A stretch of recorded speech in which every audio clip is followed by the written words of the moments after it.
Arratsaldeon, Sí, eraman diogu jardunaldi honetako bigarren saiora, Errepublikazaleen erbestaldia eta Frantziako barneratze esparruak izenburupean Bruno Vargas irakasleak eskainiko diguna. Buenas tardes, vamos a dar inicio a la segunda sesión de esta jornada, la conferencia El exilio republicano en los campos de internamiento en Francia, 1939-1940, impartirá el profesor Bruno Vargas, a quien ya estamos viendo. Y en primer lugar, quiero agradecerle el interés y el entusiasmo con que aceptó la invitación del Instituto Navarro de la Memoria para aportar su profundo conocimiento de la historia de los campos franceses, tanto en estas jornadas como en la publicación, que como se ha dicho, en breve se realizará o verá la luz, en torno a lo que aquí se ha expuesto y en torno también a la exposición Gerardo Lizarraga, artista en el exilio, artista herbestean, que como todos ustedes saben está abierta al público en el Museo de Navarra hasta el 23 de mayo. Bruno Vargas es escritor, profesor e investigador titular de la Universidad Federal de Toulouse, Champollion, y del equipo FRAMESPA, France Amérique España. Es miembro del Consejo Científico del Instituto de Ciencias Humanas y Sociales, del CRS, el Consejo Nacional de la Recherche Scientifique, y sus investigaciones se centran principalmente en el movimiento socialista durante la Segunda República, el exilio de 1939, así como la inmigración económica española a Francia y Europa. Ha publicado numerosas obras en castellano como autor, como coautor. Voy a destacar algunas, pero evidentemente hay más. Rodolfo Llopis, una biografía política, el socialismo español, el exilio y la construcción europea, laicismo y sociología y dramas de refugiados. Y además de su conocimiento científico como historiador sobre el exilio, también pues lo conoce por experiencia familiar. Bruno Vargas nos hablará sobre aquella huida masiva de cientos de miles de personas en 1939, prácticamente en esta misma época del año, de su entrada en Francia, de su internamiento en los campos de las playas mediterráneas, de la política de acogida o no acogida de las autoridades francesas, de la vida en los campos y del triste destino que en general aguardó a aquellas personas comprometidas con la experiencia republicana. Bien, como en la sesión anterior también se podrán realizar, formular preguntas a través del chat. A la derecha es donde está la aplicación de chat y yo agradecería que para que no pregunta se desplazara, se dirigieran al menos a todos los panelistas o a todos los asistentes para que no hubiera ningún despiste y no quedara ninguna sin contestar. Bien, nada más. Bruno, gracias por tu participación en esta jornada. Lea Daitza, que es la palabra. Pues muchas gracias, César, pero yo quería compartir un diaporama. No sé si la organizadora me da la mano, pues A ver, lo puedo poner, si no, no pasa nada. Ya lo tienes, Bruno. Vale, Adelante. gracias.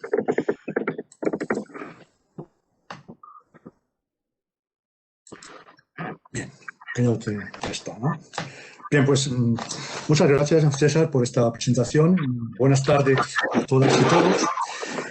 Primero, antes de empezar, quisiera pues, agradecer la invitación al Instituto Navarro de la Memoria, a la señora consejera Ana Hoyo y al director del instituto, José Miguel Gastón, una invitación para participar en estas jornadas dedicadas a la figura del pintor Gerardo Lizarraga.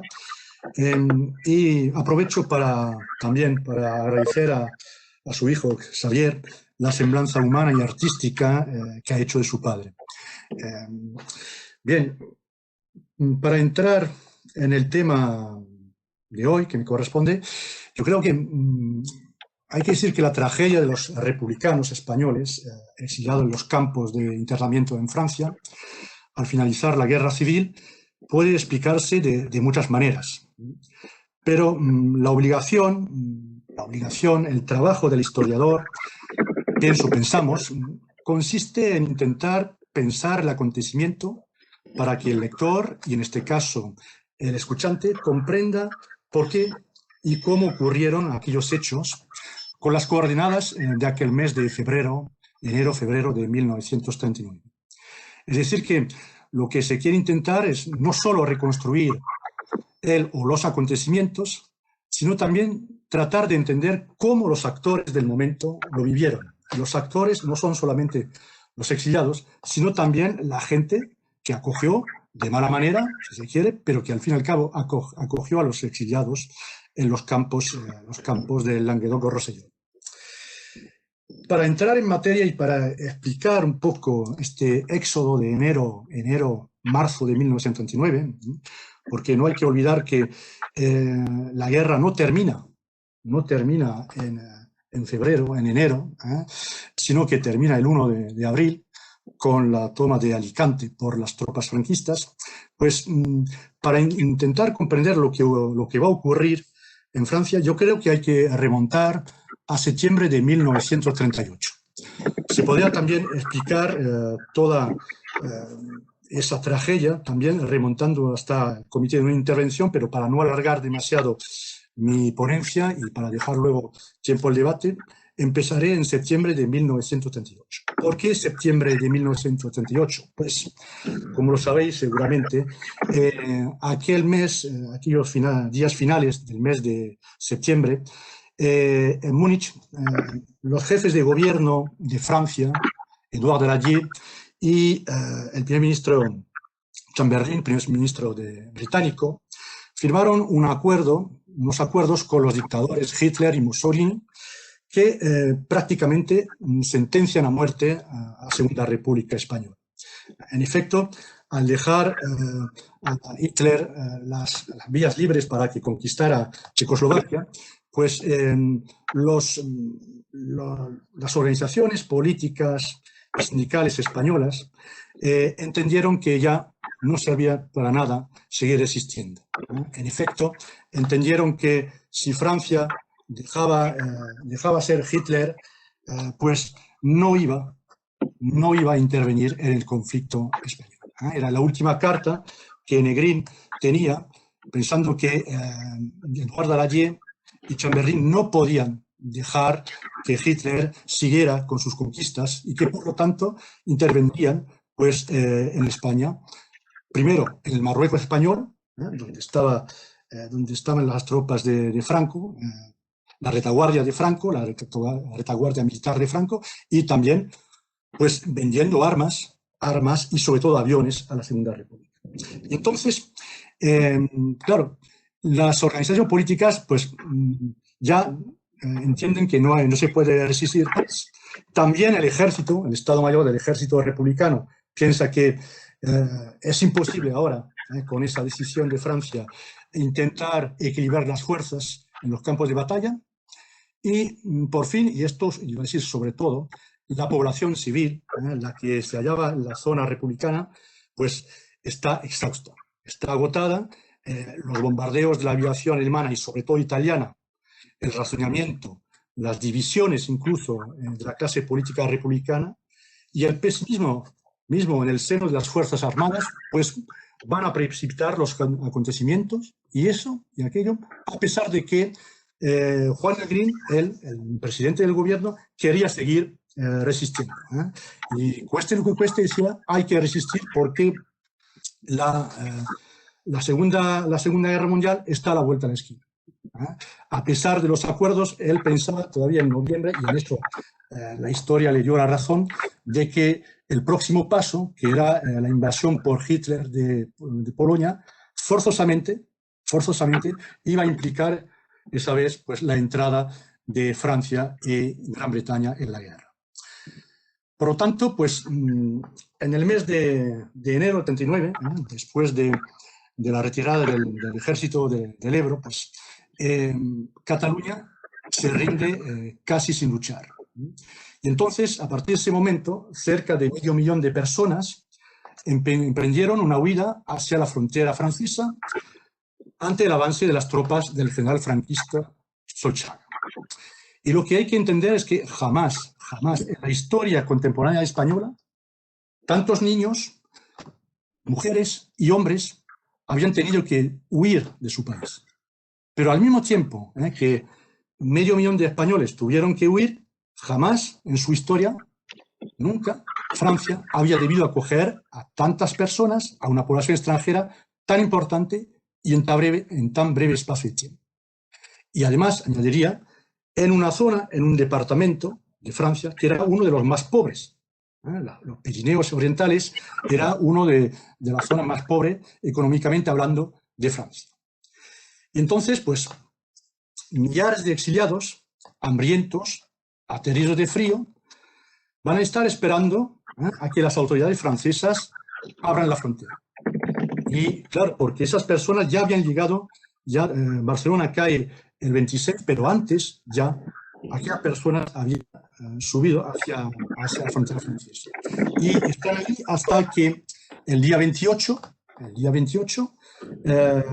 Sarraut, Albert Sarraut, que era el ministro del Interior, pues no puede más y decide abrir la frontera. Y es que entre el 26 y el 28, el presidente del Consejo francés, el presidente del gobierno, Édouard Daladier, había intentado negociar con los gobiernos republicano y franquista, nacionalista, la posibilidad de instaurar una zona franca en territorio español. Es decir, en la frontera norte de Cataluña, que se creara una zona franca donde pudiesen abastecerse los refugiados. Y claro, aquella iniciativa se saldó por un rotundo fracaso, puesto que ni Franco ni Negrín aceptaron esa posibilidad. Y entonces a Sarraut no le quedó más remedio que abrir la frontera el 28 de enero, pero para que la cruzaran solo los niños, las mujeres y los ancianos. El problema, ¿cuál fue? Que también en la frontera estaba llegando pues lo que quedaba del ejército republicano del norte, también estaban algunas divisiones de lo que quedaba, de las divisiones de las brigadas internacionales, y todos aquellos soldados pues se estaban apoyando en la frontera de la Junquera. Y por la mañana del 5 de febrero, Negrín cruza la frontera con otras autoridades y ante lo que estaba pasando, lo que podía pasar, es decir, que el ejército de Solchaga estaba ya en Figueras, pues Sarraut abre también la frontera para los soldados españoles. Y entonces es casi 300.000 soldados que entran de golpe en Francia. Y es que, claro, lo que la frontera en aquel momento no solo separaba a España y Francia, sino que para muchos de aquellos hombres y mujeres también representaba la línea divisoria entre la vida y la muerte.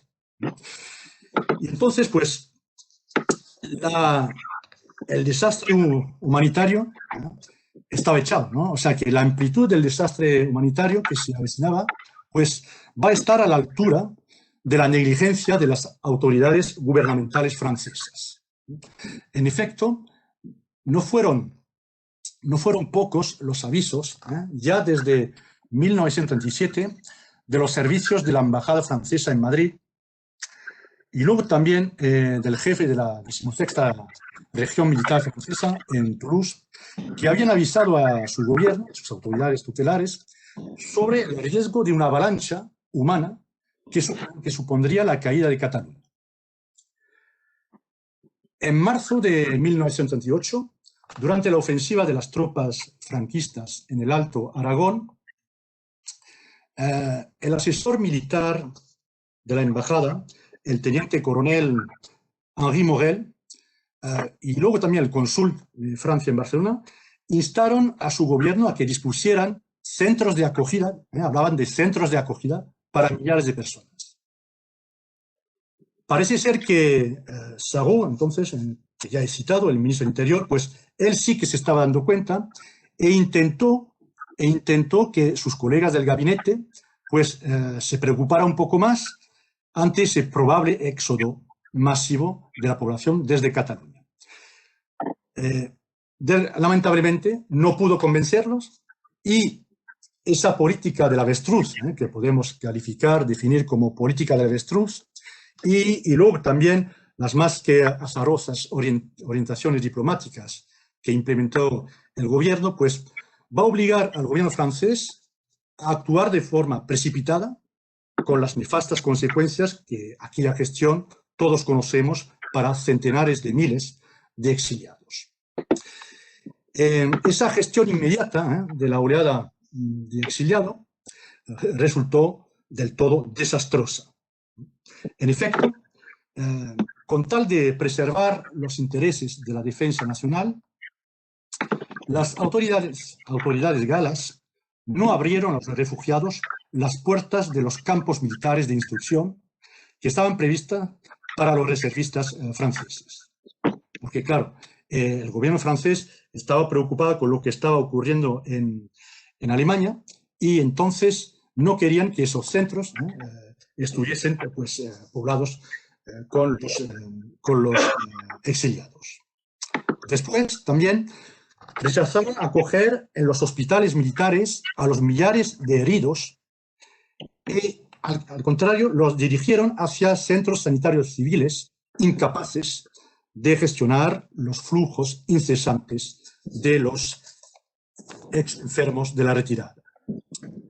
Por fin, preocupados que estaban por la seguridad de su territorio, el gobierno francés va a cometer un error, un grave error, es que desmanteló las unidades militares republicanas españolas que hubiesen podido serles muy útiles para gestionar el caos de los primeros días. En conjunto, entre finales de enero y mediados de febrero, 465.000 personas cruzaron la frontera. Entre ellas, pues, unos 170.000 civiles. A finales de marzo, como lo dije antes, cerca de 12.000 republicanos lograron huir también de España por los puertos del Levante, principalmente Valencia y sobre todo Alicante. Y aquí los barcos, como sabéis seguramente, fueron hacia las costas argelinas, Argel, que era en aquel entonces un departamento francés, donde también aquellos refugiados del Levante, de la zona centro-sur, pues conocieron los rigores de los campos de internamiento o concentración, según la terminología de la época. De esta manera, la Tercera República Francesa ponía en marcha una política de internamiento que iba desde la frontera catalana hasta Argelia, de la que el régimen de Vichy se inspiró en gran medida. Aquella política de internamiento se desarrolló en 3 fases y se llevó a cabo en una total, como lo he dicho ya, improvisación por parte del mando militar al que el poder político había delegado la organización de los campos, por lo menos en la Francia metropolitana. En un primer tiempo, los refugiados, o digo refugiados, empleo la palabra refugiados y aquí como sinónimo de exiliados, porque es verdad que en derecho un refugiado es alguien que tiene un estatuto y en Francia cuando entran los exiliados no se le dan ese estatuto de exiliados, ¿no? Pero para simplificar un poco los llamaré también refugiados. Pues en un primer tiempo los refugiados fueron asignados en prados requisados en las cercanías de Perpiñán. Eran unos campos, entre comillas, de control o de selección que fueron organizados en Bourg-Madame y Le Boulou, en los que la mayoría de los niños, las mujeres y los ancianos fueron reagrupados entre el día 28 de enero y el 5 de febrero, antes de su traslado hacia el interior del país. El interior del país es una línea que iría desde Burdeos hasta Niza, todo al norte, es decir, al centro-oeste de Francia. Luego, muy rápidamente, se improvisaron, cuando entra entonces el ejército, los hombres y los militares, los soldados, se van a improvisar unos campos en las playas de Argelès-sur-Mer, Saint-Cyprien y del Barcarès, donde se van a montar en las primeras semanas más de 200.000 exiliados. Durante varios días, en aquellos campos, 3 campos que acabo de citar, decenas de millares de hombres, pero también mujeres, niños y ancianos, y mutilados de guerra, porque se piensa muchas veces que no fueron a parar los niños, las mujeres, a los campos de Argeles. Sí, y casi desde el principio, porque muchas mujeres, habían familias enteras, se negaron a dispersarse, a que fueran los niños en centros de acogida en el centro de Francia y que los maridos estuviesen en los campos. Se negaron algunos y entonces fueron a parar esos campos. Eso sí, en unas zonas reservadas para ellos, pero estuvieron ya desde los primeros días en aquellos campos de la playa. Entonces, claro, esos hombres, mujeres y niños tuvieron que enfrentarse a la intemperie. Y creo que César decía que pues, hace ya en aquellos días, cuando se produjo la salida por las... Y yo no sé si alguno de vosotros habéis estado por Argelés, la playa de Argelés ahora, Argelés o Le Barcarès, en pleno invierno, cuando sopla la tramontana, es imposible estar. Yo he ido varias veces y ya iba con mi chaqueta, o sea, bien, ¿no? Y es imposible estar. Entonces, imaginaros un instante lo que pudo ser aquellos meses, en primeras semanas fueron terribles por la tramontana, el viento, la lluvia, en esa playa que es abierta, ¿no? La playa de Argelés es mar abierto. Pues uno, claro, luego entiende por qué en aquellos días van a morir decenas y tal vez centenares de personas, porque estuvieron sin protección alguna, en la misma arena. Y en tales condiciones, como lo acabo de decir, ¿no? La mortandad, pues sobre todo en los niños y los más débiles, fue alta. Aunque todavía hoy hay que insistir sobre esto, resulta difícil dar unas estadísticas fiables para cada campo. ¿Cuántas personas murieron en cada campo? Y las personas que mueren, va a haber una mortandad alta en los primeros días, las primeras semanas en aquellos campos. Lo que sí sabemos casi es que los enfermos que hubo representaban unos 10-12% de la población que estaba en aquellos campos. Pero en el campo de Argelés, donde hubo hasta 120.000 personas en los primeros días, un 12% son 9.000. 9.000 heridos y 9.000 heridos, y para esos 9.000 heridos, 18 médicos. Médicos que eran médicos españoles, por supuesto. Bien, pero sin embargo, esto no invalida el hecho de que probablemente para centenares de ellos, esas condiciones de internamiento les provocaron la muerte. Y hubo que esperar algunos días, al cabo de algunos días, les proporcionaron tiendas y luego unas tablas de madera y unas chapas de acero con las que pudieron construir barracones. 3 meses después de la apertura de los campos, cuando hablo de los campos, son los campos de las playas, quedaban todavía 43.000 personas en la playa de Argelés, 70.000 en la de Barcarès, 30.000 en la de Saint-Cyprien. Y entonces, el mando militar, que estaba, como he dicho, que organizaba la gestión de los campos, para descongestionar los campos de las playas del Rosellón, pues el general Menard, que era el responsable del conjunto del dispositivo, organizó una red de 6 campos especializados. El primero, Bram en el Aude, o campo Bram o campo del Pigné, para los ancianos. Luego, en Agde se construyó otro campo, también en Rivesaltes, que está aquí, en Rivesaltes, los Pirineos Orientales, para los catalanes, Setfont en el Tarn-y-Garrona, y luego el Vernet en Ariège, el campo del Vernet de Ariège, para los obreros especializados, y otro también importante, Gurs, en los Pirineos orientales, en aquel entonces Bajos Pirineos, para los vascos. En realidad, el número de refugiados era tan importante, a pesar de las repatriaciones sobre las que voy a hablar, que en esos campos reagruparon todo tipo de categoría de personas. O sea, que en Agde no solamente estaban los catalanes, en Gurs no estaban solamente los vascos, sino que había también personas de otras regiones de España. Mención aparte merece el fuerte de Collioure en los Pirineos orientales, porque el fuerte de Collioure fue, eso sí, una verdadera cárcel donde se practicó la tortura de forma gratuita contra decenas de republicanos recluidos.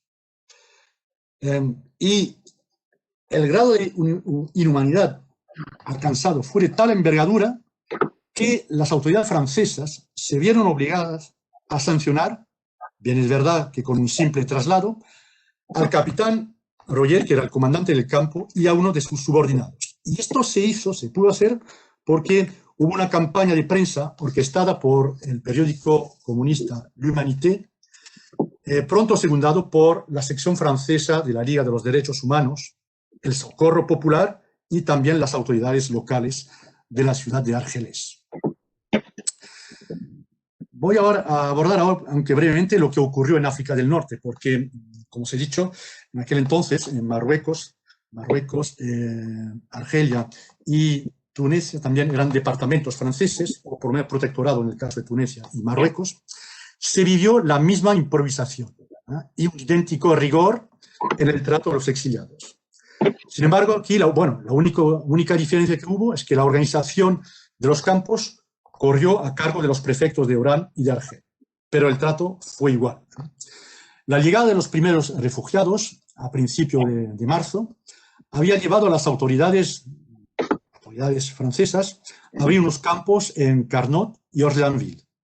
A partir de la segunda quincena de marzo, el flujo incesante de llegadas ocasionó la apertura de 2 nuevos campos.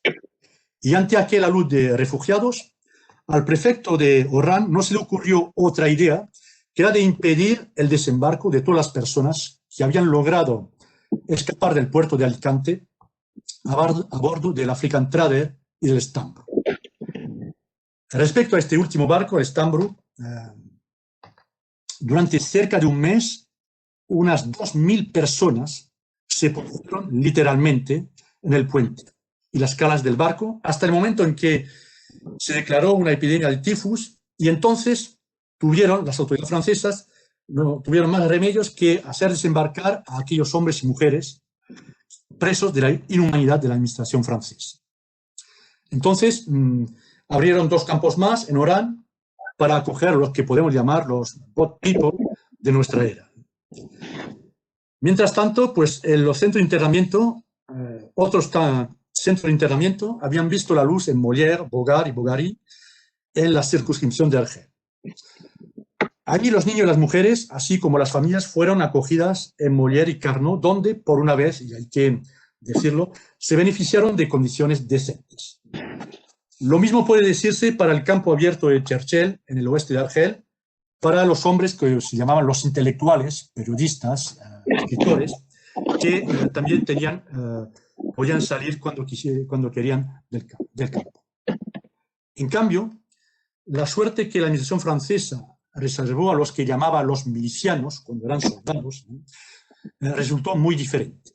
A mediados de abril, la inmensa mayoría quedaron internados en campos del sur de Argelia, Susoni, el campo Morán, para citar algunos, Bogary, en el sur de Argelia. Estos últimos campos eran campos disciplinarios en los que, desde el principio, se practicaron las peores atrocidades contra los internados. Ahí las condiciones fueron terribles. Un calor insoportable, serpientes, falta de higiene, agua, comida y de medicamentos que pudieron con la vida de muchos. Los hombres eran ahí hacinados en barracones de madera edificados directamente en el suelo. Aquellos militantes políticos, sindicalistas, aquellos soldados de la República que habían luchado cerca de 3 años contra el fascismo español y sus aliados, italiano y alemán, pues nunca, jamás, y ahí tenemos las memorias de aquellas personas, pues jamás hubiesen podido imaginarse ser tratados de aquella manera por el país que representaba para algunos de ellos, para gran parte, algunos no, gran parte de ellos, la patria de los derechos del hombre. Y es que en ambas orillas del Mediterráneo, el gobierno francés incitó a la población exiliada a que volviera a España durante las primeras semanas de lo que se llamó la retirada. En este caso, debemos hablar de repatriación voluntaria o forzada. Pues los ejemplos de traslados forzados sí que existieron. Y el número no debe pasarse por alto. Se calcula que hubo entre 15 y 20.000 repatriaciones forzadas. Y lo cierto que en los casos de militares o políticos o sindicalistas, pues ellos lo pagaron con su vida. Lo que sí que es verdad también es que gran parte de la población civil que había seguido el ejército del norte, víctima de los combates, pues pronto regresó a España. De hecho, en el mes de agosto del 39, solo permanecían en los campos de los 400, más de medio millón, casi que habían pasado la frontera, solo quedaban 270.000 exiliados. Al final de 1939, diciembre del 39, se calcula que quedaban 140.000 personas procedentes de la retirada, entre los cuales 40.000 mujeres y niños.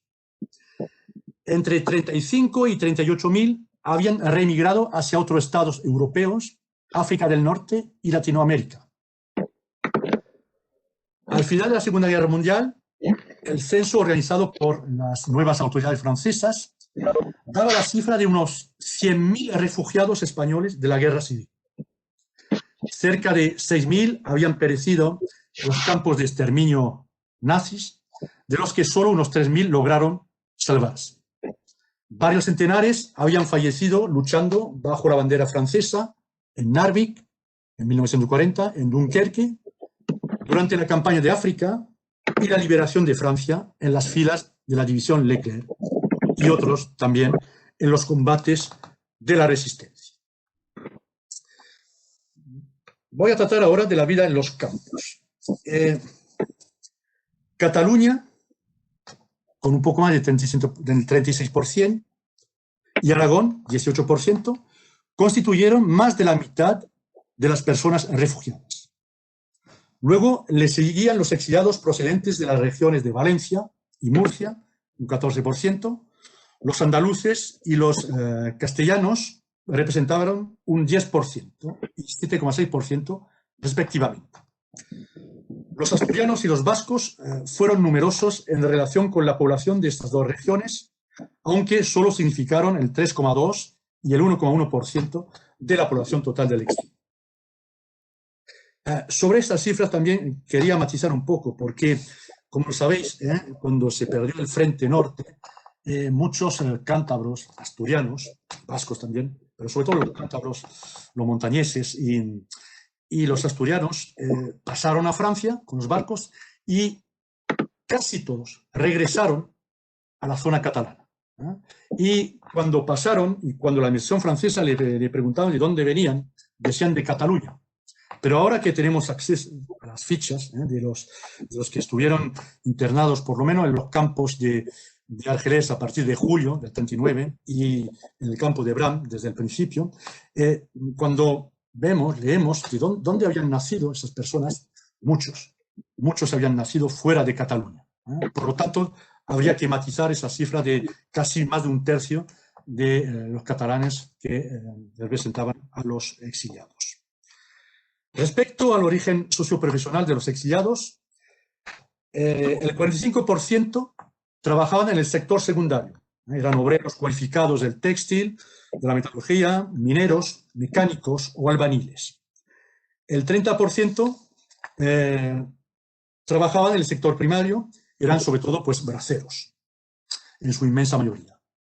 un 12% en el sector terciario y eran militares profesionales, funcionarios, empleados de comercio y también de profesiones liberales. Quedaban un 12% sin categoría bien definida. Entre todas estas categorías se estima en menos del 1% el exilio intelectual que emigró hacia las repúblicas de Latinoamérica y muy singularmente hacia México, país en el que la mayoría de estos hombres y estas mujeres prosiguieron sus brillantes carreras. El exilio a Argelia presentaba un perfil diferente porque se componía de miembros de las comisiones locales, provinciales o regionales de los partidos y sindicatos obreros o de las pequeñas formaciones republicanas que al final de la guerra lograron subir a bordo de los últimos barcos que salieron desde los puertos alicantinos. En dicha población, en Argelia, entonces, el sector primario solo representaba el 15% de los 2.463 militantes censados.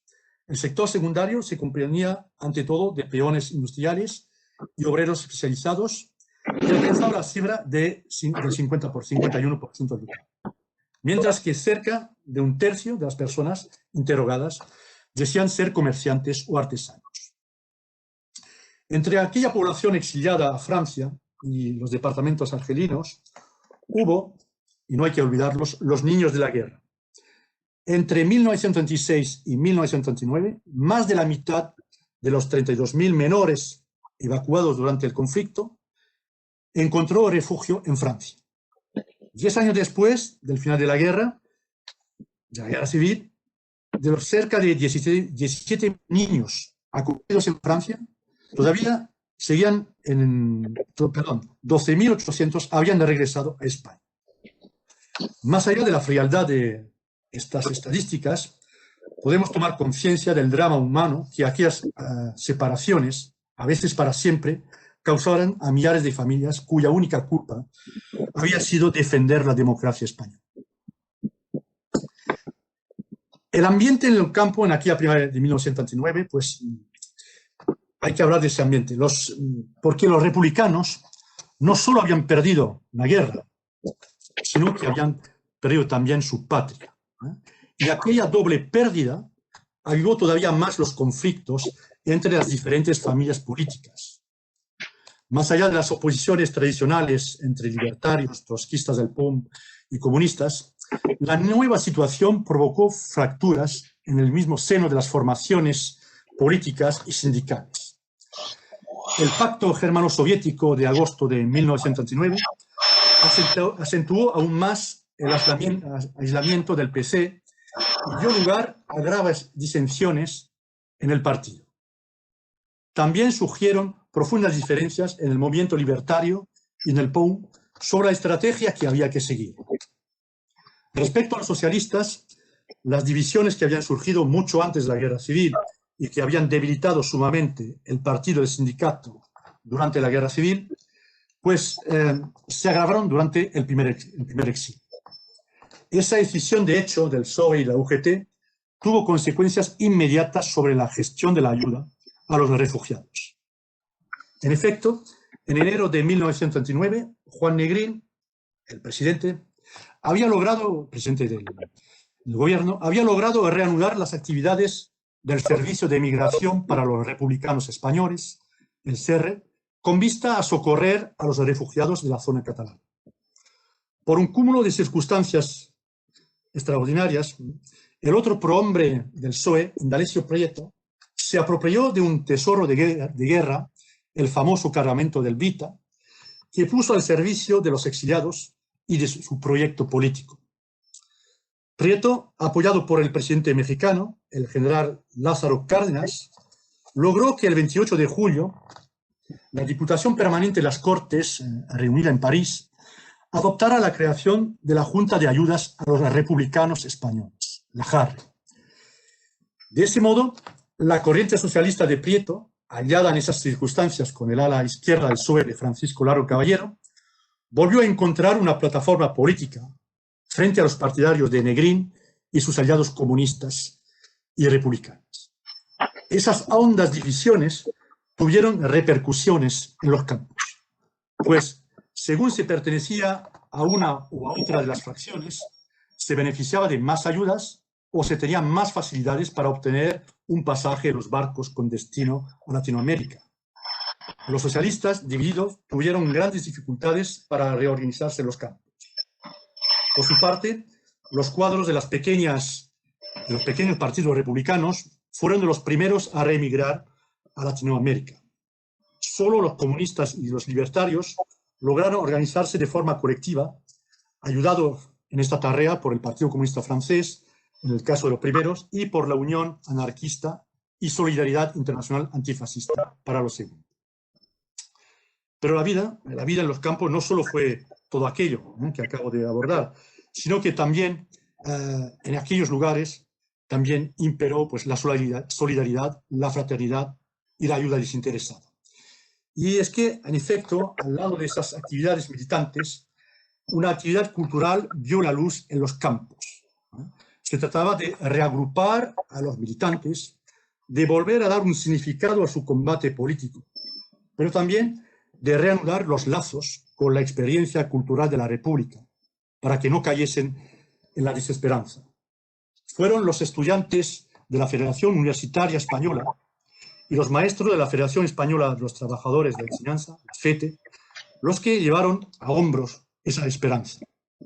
Entonces florecieron los boletines, los poemas y toda una serie de actividades culturales en los campos franceses de la vergüenza. Sobre este aspecto no voy a profundizar porque me estoy pasando un poco de tiempo y sobre todo porque mañana el profesor Manuel Aznar abordará este tema en su conferencia.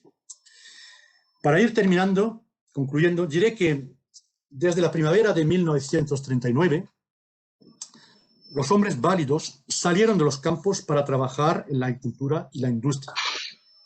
Unos 6.000 se alistaron en la Legión o en los regimientos de marcha de voluntarios extranjeros, una tendencia que se incrementó a partir de la declaración de guerra contra la Alemania el 3 de septiembre de 1939. Y esa declaración de guerra va a obligar a la movilización general en Francia, una movilización que va a reunir cerca de 5 millones de hombres, 5 millones de jóvenes franceses. Después del armisticio de junio de 1940, los españoles alistados en las compañías de trabajadores extranjeros o en los cuerpos armados de voluntarios extranjeros, por lo menos aquellos que habían podido escapar de la muerte en los combates o de la deportación a los campos de concentración o de exterminio nazis, reintegraron los campos de internamiento franceses. En septiembre, eso duró poco porque en septiembre el gobierno de Vichy transformó esas compañías de trabajadores en grupos de trabajadores extranjeros, grupos formados en un 80% por republicanos españoles. De esta manera, Vichy aprovechaba la brecha abierta en el mes de abril de 1939 por el gobierno republicano de Daladier. Pero ironía de la historia, la resistencia española al enemigo común nació en gran parte en esos grupos de trabajadores creados por Vichy. Por ejemplo, solo en los departamentos del Midi-Pirineos, unos 10.000 hombres participaron en la resistencia armada contra las tropas alemanas y la milicia de Vichy. Y a esos 10.000 hombres de la resistencia armada hay que añadir los miles también de enlaces españoles, en los que vamos a encontrar a muchas mujeres, jóvenes mujeres, que sirvieron de enlace entre la población y la resistencia en los maquis, en los montes franceses. También vamos a encontrar a españoles en las fuerzas francesas libres del general de Gaulle, y más precisamente en la 9ª compañía, la 9, la famosa 9, integrada en la 2ª división blindada del general Leclerc. Unos 2.000 españoles, entre ellos libertarios, socialistas, comunistas o republicanos de izquierda, lucharon por el honor de Francia, teniendo como última esperanza la de liberar España del yugo franquista. Y para ellos, una vez más, la decepción estuvo a la altura de aquella formidable esperanza, ¿no? Porque ni el valor desplegado en la lucha contra el enemigo común, ni la sed de libertad, ni las instituciones republicanas, reorganizadas de forma precipitada en el fervor de las últimas semanas del conflicto mundial, fueron suficientes a los ojos de los aliados para ayudarles a restaurar la democracia en España ante lo que hay que llamar las nuevas realidades geopolíticas de la inmediata posguerra. Muchas gracias.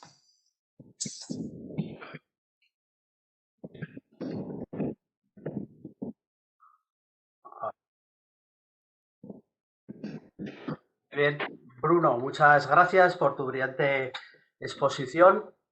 Y bueno, vamos a pasar ahora ya a que los participantes, los asistentes que lo deseen, formulen sus preguntas en el chat o las cuestiones sobre las que quiere que Bruno pueda profundizar. Yo, primero se me ocurre una primera cuestión, ¿no? Es verdad que desde, bueno, digamos, el bosquejo historiográfico que nos has planteado, ¿no? Mostrando también la complejidad de todos estos procesos que a veces los habíamos recibido de una manera un poco más simple, ¿no? Pero evidentemente también como hay una evolución, ¿no? Hay unos momentos de la sorpresa, ¿no? De la acogida que se esperaba de otra manera, ¿no? Yo recordaba cuando decías la admiración que había por Francia, ¿no? Y como aquí en la Segunda República, bueno, pues una de las canciones más frecuentes era la Marsellesa, ¿no? La proclamación de la Segunda República, había una admiración siempre, ¿no? por la República Francesa y eso creo que fue una experiencia, un auténtico shock, ¿no? Para muchas personas que llegaron, pero claro, en toda esa evolución que tú has ido trazando, luego llega la invasión nazi, luego llega la resistencia y esos refugiados juegan otros papeles.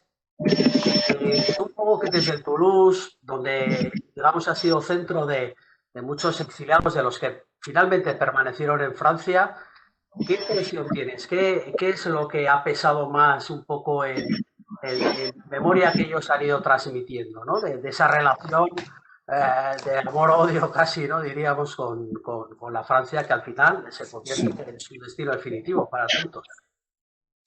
Bueno, es que en este aspecto hay que evitar generalizar, y lo ha comentado un poco Xavier cuando comentaba, bueno, cuando mi padre hablaba de esto, pues nosotros comíamos rápido y nos íbamos, ¿no? Y esto era, en efecto, había dos grupos. Los grupos de Toulouse, pero Toulouse se convierte en la capital del exilio después de la Segunda Guerra Mundial, ¿no? Porque Toulouse era un centro de armamento y entonces cuando se produce la retirada, la entrada de todos los españoles, hay muy pocos españoles en Toulouse y su entorno.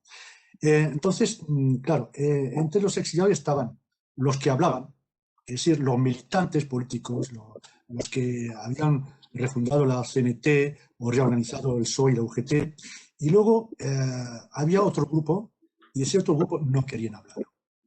Era el silencio. ¿Y por qué no querían hablar?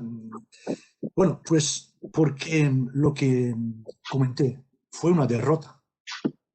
Eran unos vencidos. Y para ellos fue una doble derrota. Primero en España. En España se perdió la guerra, se perdió la patria, pero también después. Después, cuando creen todos que los aliados van a entrar en España, pues se dan cuenta de que no, que otra vez los han traicionado. Y entonces esa doble derrota les sumió en un silencio tremendo, tremendo. Y luego había otro silencio también que yo he descubierto, bueno, hace ya 15, 20 años, cuando todavía quedaban personas que habían estado en los campos, era el silencio de las mujeres, por lo que habían tenido, por donde habían tenido que pasar. También de cosas que pasaron que no se ha comentado en los campos, respecto a las mujeres. Y eso para ellos sí que fue un trauma. Y entonces, cuando se vieron olvidados, se vieron traicionados, a partir de 1947-48 es cuando deciden que hay que integrarse en la sociedad francesa. Y esa integración pasa por aprender el francés. Aprender el francés, que sus hijos se integren y olvidar aquella España franquista. Y es lo que va a pasar. Y por lo tanto, como hay que integrar, pues no hay que hablar del pasado. ¿no? O sea, por dolor, por haber sido vencido y también porque hay que integrarse a toda costa. Y luego la segunda generación, o sea, los niños de la guerra o los que nacieron en Francia en los años 40, hay un dato que lo esclarece todo. Muy pocos hablan el castellano. Muy pocos. Y lo estamos viendo ahora en las asociaciones que se crean a partir de finales de los 90 y los años 2000. Hay mucha gente de origen español, hijos o nietos de españoles, y muy pocos saben hablar el castellano. Y eso es para mí un dato también interesante, porque fue un rechazo total a esa España franquista y esa voluntad, como he dicho, de integrarse. Y también recuerdo lo que ha dicho Xavier, cuando él llegaba a España. Ahí en México era el español y en España, mal llamado el sudaca. Era lo mismo con los los españoles que se habían quedado en Francia. Mucho me dijeron cuando regresaron a España, allá a los años 70, cuando llegaba en su familia, en su propia familia, su propia hermana, me comentó uno, pues le decía, mira, aquí viene el francés. Y cuando estaba en Francia lo llamaban español. Y me dijo que esto no volvió más, porque para esto había sido tremendo para él que su propia hermana le había tratado de francés. Y no José Antonio, como se llama. No sé si he contestado a tu pregunta. Hay dos preguntas que plantea Josu Chueca, historiador. La primera de ellas plantea a ver qué información tienes sobre el campo de Clermont-Ferrand, del que se habla estos días. Eso por una parte. La segunda ya te la formulo a la vez. Si puedes valorar la política selectiva, otros dirían sectaria, del SERE, el JARE, a la hora de favorecer el exilio hacia América. Si es así, ¿cuál es tu opinión al respecto? Bueno, en cuanto al Clermont-Ferrand, el campo, pues no tengo mucha información. Lo que sí sé es que fue, digamos, uno de los campos donde, si se puede decir así, donde los españoles fueron bien acogidos. ¿Por qué? Por la sencilla razón de que la alcaldía pertenecía, bueno, el alcalde era del socialista, y en todos los lugares donde había un alcalde, una autoridad municipal de izquierda, se hizo mucho más para los refugiados. Aunque, lo repito, en Francia la organización de esos campos corría a cargo del ejército. Pero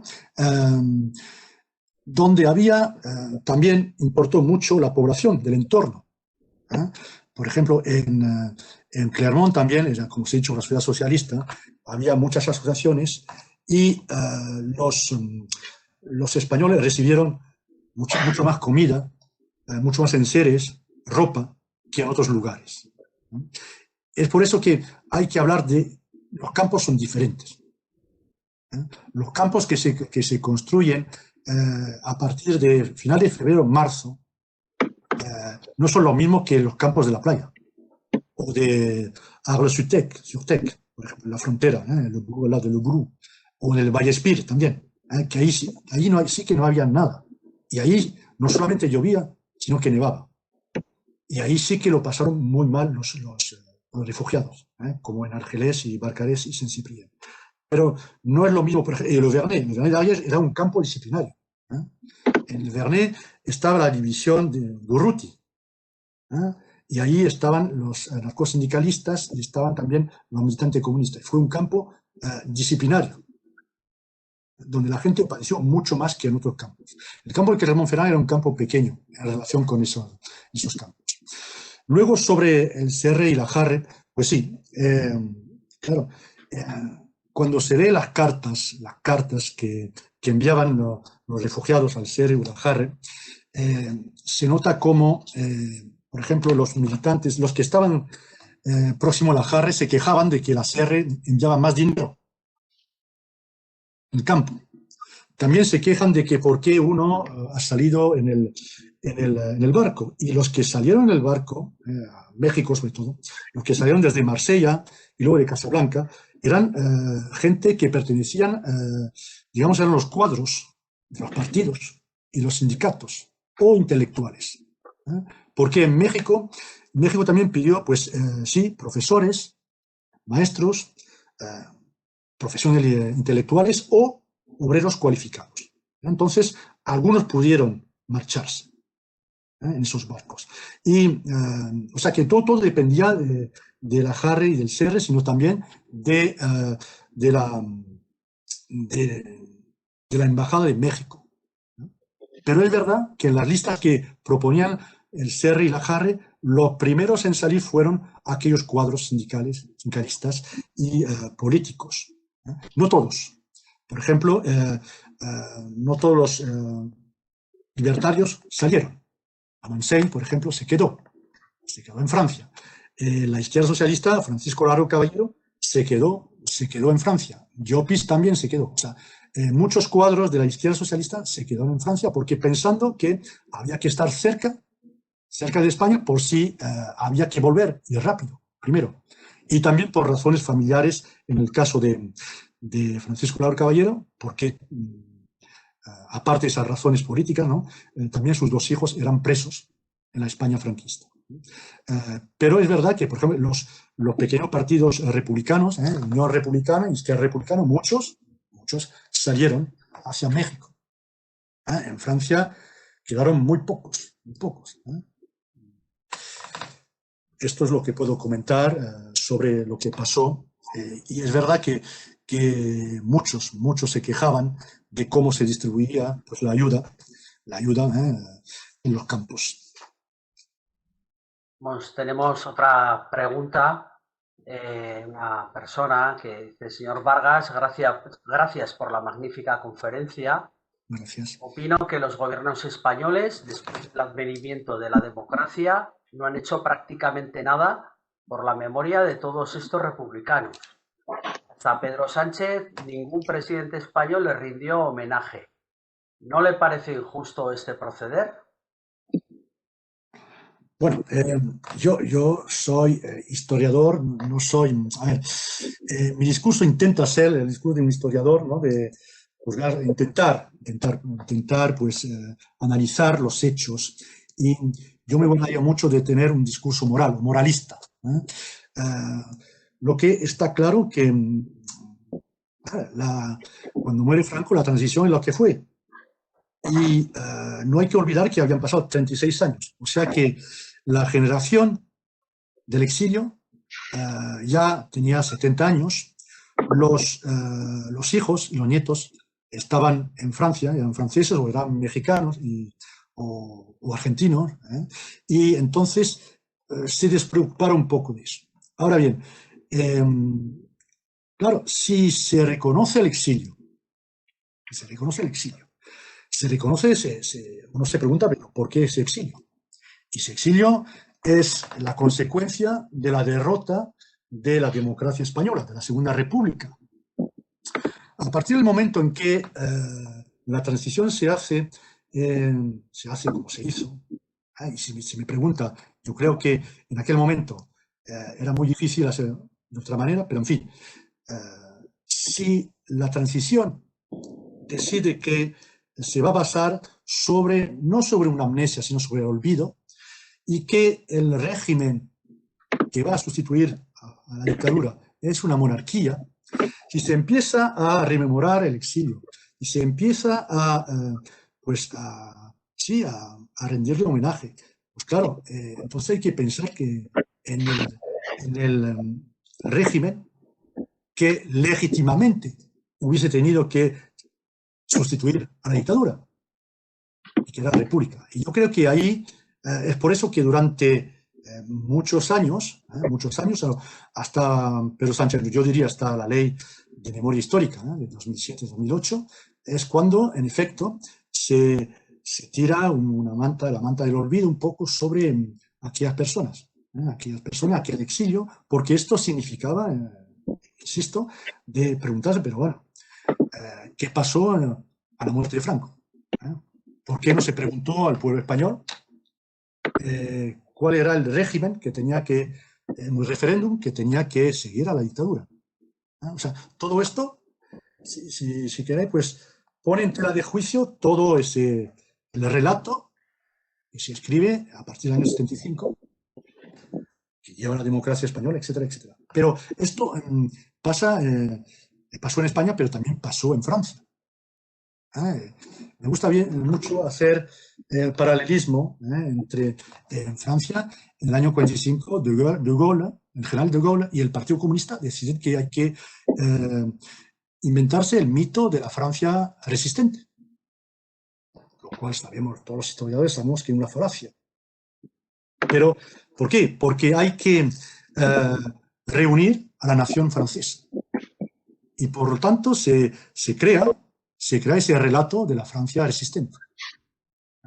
Pues en el caso de España, y también se podía, en el caso de otros países que han pasado de una dictadura o de un sistema, de un régimen autoritario a una democracia, pues hay que pues crear un relato. Y el relato de 1976-78 hasta la Constitución es este, y por lo tanto se olvida. Y después también hay que decir una cosa, la sociedad española le preocupaba el exilio.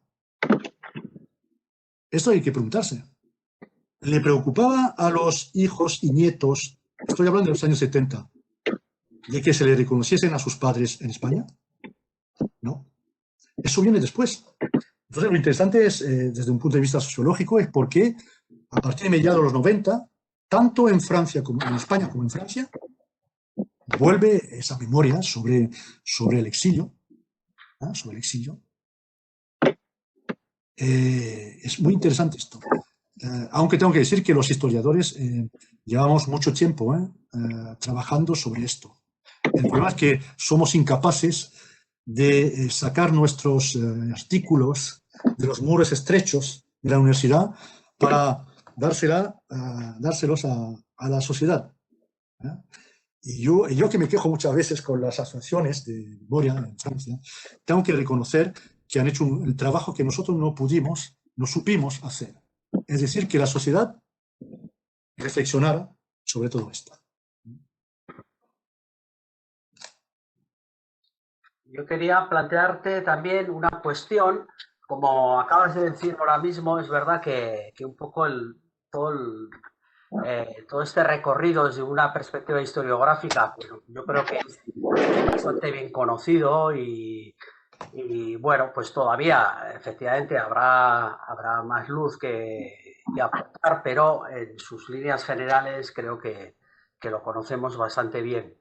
Pero a nosotros, y me venía a la cabeza cuando te has referido a los cántabros, asturianos, ¿no? Cuando vuelven a Cataluña, también es cierto que en Navarra, entre las personas que pasaron en el mismo 36, ¿no? Cuando pasaron la Muga, cuando pasaron la frontera, se vieron entre la disyuntiva de volver o tener que pasar a Cataluña, ¿no? Y muchos fueron allá por compromiso con la causa republicana y también participaron pues al final de la retirada y demás. Y bueno, pues mucha gente sí que conoce lo que ha ocurrido con sus familiares, pero se nos acercan también personas que no conocen qué ocurrió, ¿no? Entonces, bueno, nosotros te has referido un poco a los archivos, hemos visto como los archivos departamentales también se están poniendo, ¿no? Incluso online, nuevos materiales.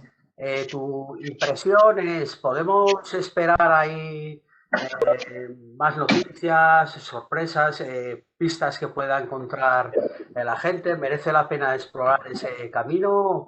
Sí. ¿Qué percepción tienes tú? Yo creo que sí, porque se ha trabajado los archivos, pero quedan muchos archivos. Y sobre todo, la riqueza de los archivos departamentales en Francia es enorme. O sea, habría que enviar batallones de investigadores, de estudiantes, para sus trabajos de fin de grado y que fueran a trabajar esos documentos. ¿Por qué? Porque la verdad que no podemos con todo. Y luego nos podemos encontrar con algunas sorpresas, por supuesto.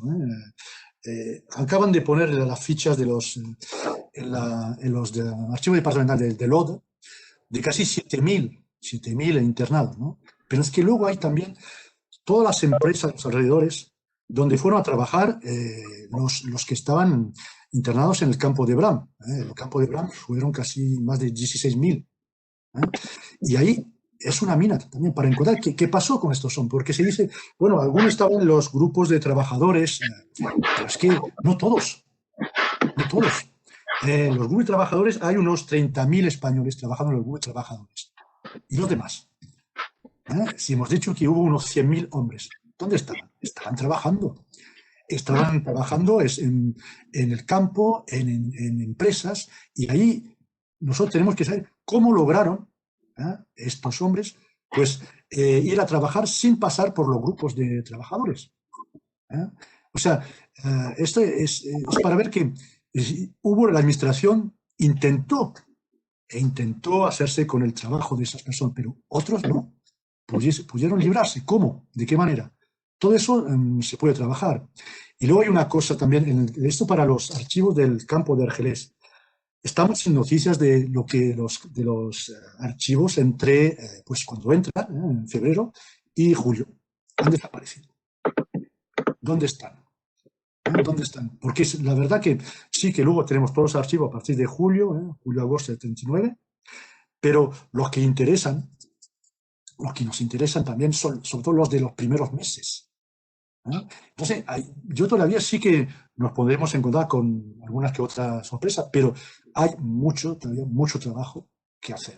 Es que, claro, lo que hemos hecho ahora es una historia general, pero queda por hacer, yo creo, una intrahistoria del exilio, del exilio, de los refugiados. Sí, no todos vivieron las mismas experiencias. Entonces, hay que hacer una historia la más cerca posible de lo que padecieron aquellas personas. Esto es importante. Yo creo que ahora hay que profundizar y buscar. Hay mucha gente ahora que busca donde estuvieron sus antepasados. Pues, yo creo que ahí, yo creo que en los archivos departamentales pueden encontrar muchos elementos acerca de esas familias. Pero claro, esto son muchas horas de trabajo. Aunque tengo que decir que los archivos departamentales han sido trabajados por profesionales, documentalistas, archivistas, y que es muy fácil entrar en un archivo y que te den los documentos, o sea que para fotografiarlos, o sea que yo para esas cosas sí que se ha hecho un trabajo importante en los archivos departamentales franceses.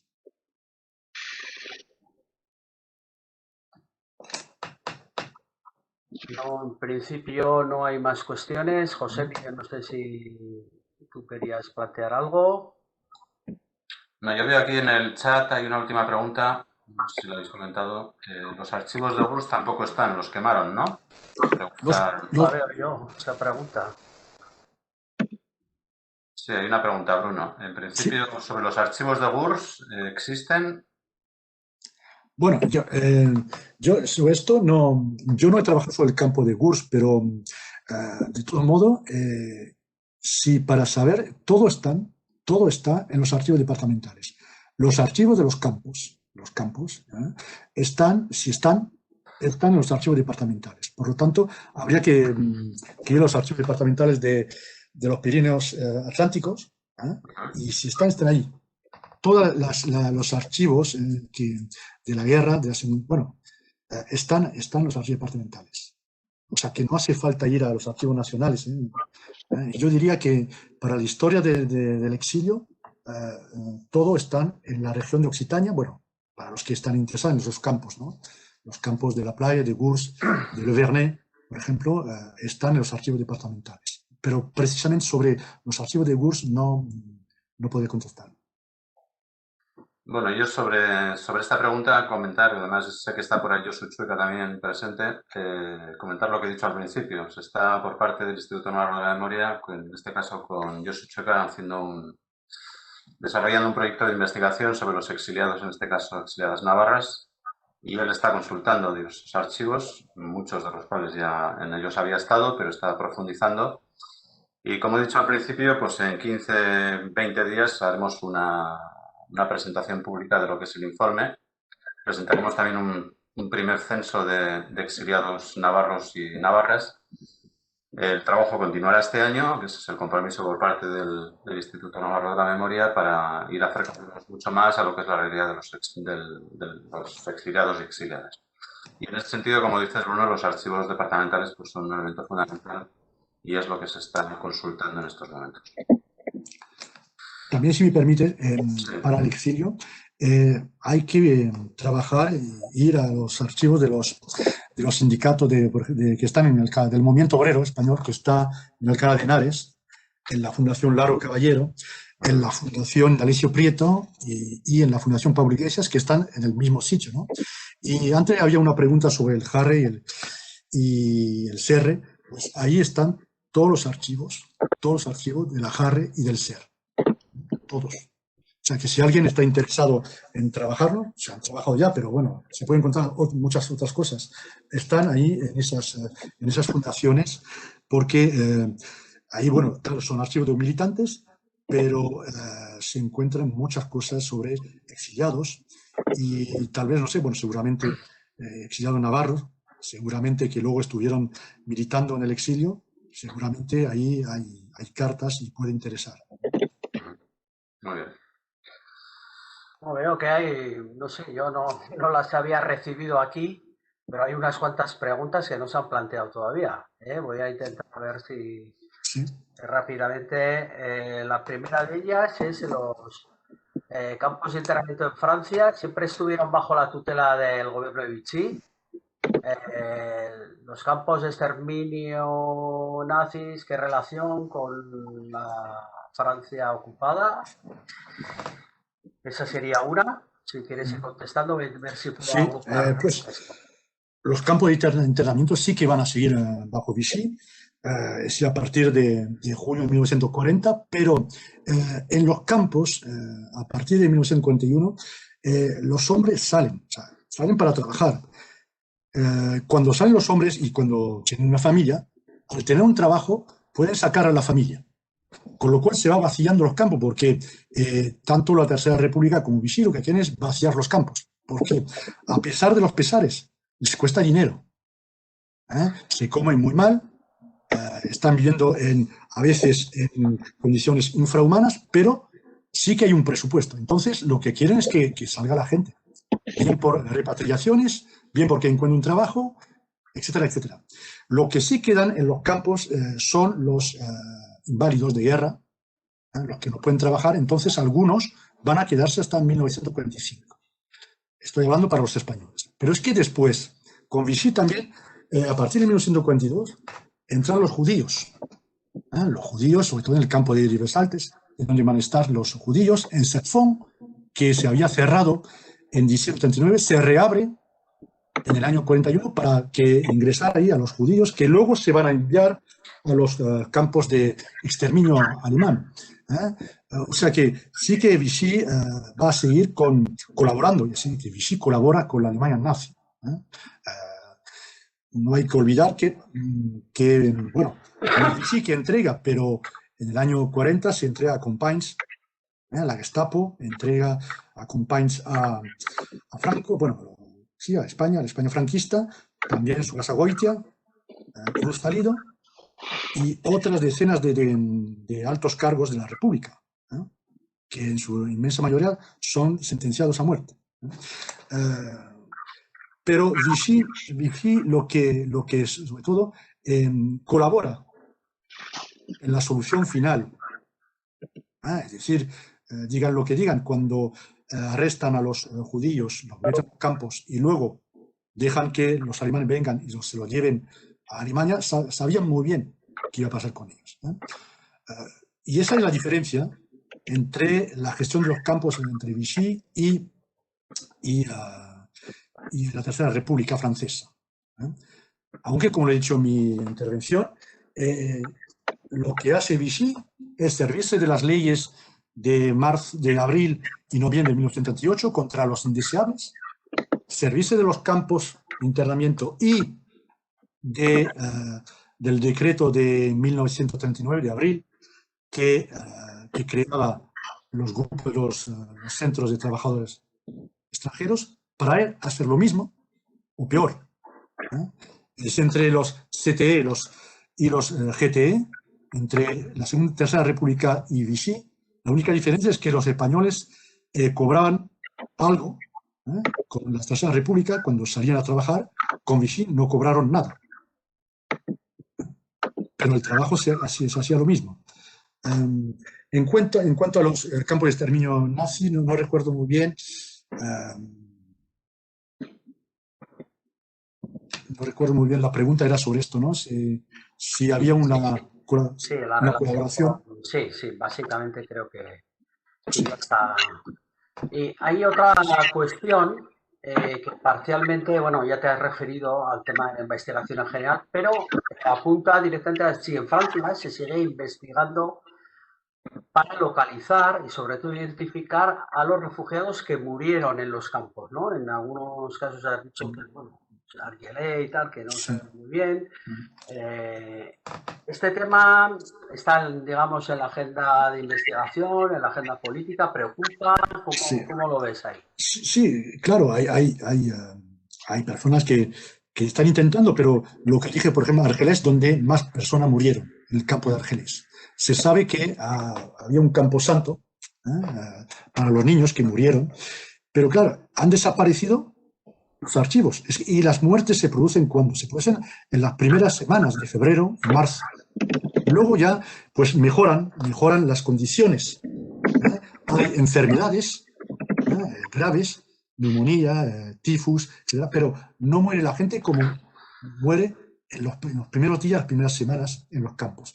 Y desgraciadamente desaparecieron aquellos, de momento, no saben dónde están. Grégory Turban, que ahora es el gran especialista del campo de Argelés, me comentaba eso, que faltan aquellos archivos. También desapareció los archivos del hospital de Perpiñán, que atendía a los heridos de guerra que entraron, o a los que cogieron una neumonía, y donde se sabe que hubo ahí muchas muertes. Pero esos archivos han desaparecido. Por lo tanto, sí que hay una búsqueda, pero no podemos dar cifras fiables. Únicamente tenemos unas cifras para el Aude. Se sabe que entre el año 31, el departamento del Aude, es decir, Carcassona, ¿no?, en Narbona, en ese departamento, donde estaba el campo de Bram, entre el año 39 y 41 murieron 370 españoles. Pero no significa que esos 370 españoles estaban en los campos, porque hay que saber que había españoles ya de antes de la guerra civil que vivían. Lo que sí se sabe es que en el campo de Bram murieron unas 225 personas, y de ellas 70 niños, en aquellos 2 años.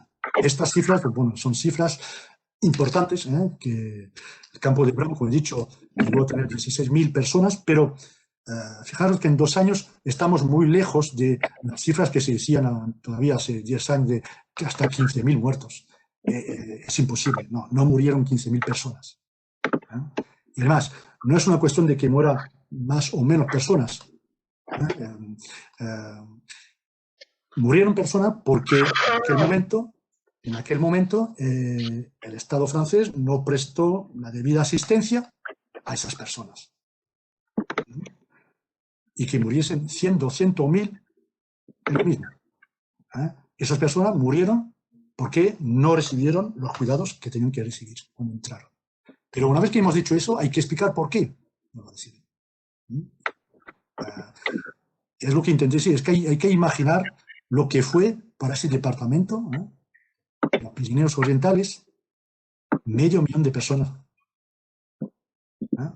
Y luego regresaron mucho, pero hasta que regresen, se queda ahí, hay por lo menos entre 200 y 300.000 personas en aquellos campos. ¿Cómo gestionar eso? ¿Cómo gestionar eso? Porque no solamente está ahí en juego la administración, está también la sociedad, la opinión pública. ¿Cómo recibió aquella llegada la opinión pública? En aquel departamento, en aquella Francia, sumisa en una grave crisis económica, donde no había trabajo, donde había un miedo a que se desencadenara una guerra, otra guerra contra Alemania, donde el 80% de la población era pacifista. ¿Por qué? Porque eso se explica por la Primera Guerra Mundial. 1 millón de muertos, 1,5 millones de inválidos.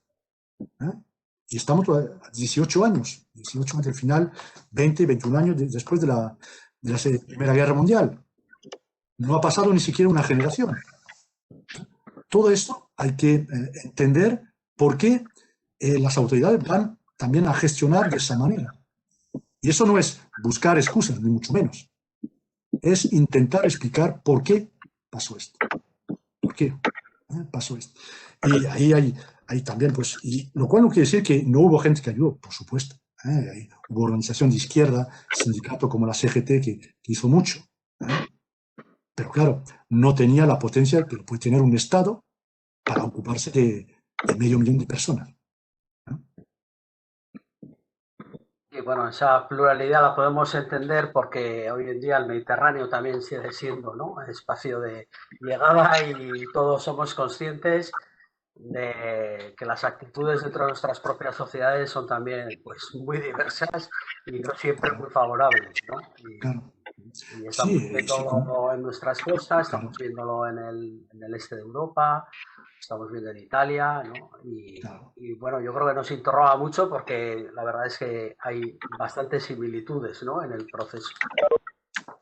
Sí y no, porque bueno, la sociedad ha cambiado, afortunadamente, la sociedad ha cambiado, pero lo que no cambia es la poca atención que los estados llevan a esos emigrantes. Es que estamos viviendo en países, a pesar de la crisis, inmensamente ricos, mucho más ricos de lo que era España en el 39 o Francia. Y sin embargo, el caso de Francia, el Estado francés no es capaz de gestionar 20.000 emigrantes que están ahí en Calais, en el norte de Francia. 20.000. 20.000 emigrantes. Estamos hablando ahí de casi medio millón, ¿no? Entonces, esto permite un poco entender, comprender ciertas cosas. Porque nosotros, como he dicho antes, no estamos aquí para decir, bueno, esto está bien, esto estuvo mal, esto estuvo bien, mal o bien. No, somos moralistas, ¿no? Lo que intentamos es intentar explicar qué es lo que ocurrió y por qué ocurrió y por qué reaccionaron así tanto los exiliados como la población francesa. Hay más cuestiones. Yo quiero agradecerle a Bruno la exposición. Muchas gracias a vosotros. Y no sé si Josemi quieres terminar un poco cerrando y recordando mañana. Si recuerdo un pequeño detalle técnico, es por si a alguien se la ha pasado, la inscripción hay que hacerla para cada jornada. Si alguien creía que con la inscripción para la jornada de hoy están inscritos los 3, no es así. Deberá inscribirse también mañana y el sábado. Josemi, si quieres terminar. Bueno, yo agradeceros a Xavier y a Bruno vuestra participación. Ha sido un auténtico placer escucharos y animaros a todos los participantes y a todas las participantes a que mañana pues continuemos con las 3 conferencias que faltan, en este caso sobre el ámbito cultural. Manuel, Alicia e Inmaculada van a centrarse fundamentalmente en los ámbitos más culturales en el campo de Argelès, en el exilio mexicano, y en el caso de Inmaculada en torno a un elemento que considero que es muy importante, y es la recuperación del patrimonio del exilio. En la línea de lo que hablábamos al principio, de esa deuda contraída con todos los intelectuales, escritores, dictores que se tuvieron que marchar al exilio, yo creo que en estos momentos estamos en disposición, al menos en Navarra, en intentar, ya no solamente con Gerardo, sino también con otras personas, con otros artistas que puedan surgir y que desconozcamos su presencia, para poder intentar pues nutrirnos de toda su obra y que se enriquezca todo lo que es el tejido cultural de Navarra. Gracias de nuevo, Xavier y Bruno, y ya sabéis dónde estamos para cualquier otro momento para que podamos participar en proyectos comunes. Gracias a todas y a todos por vuestra presencia.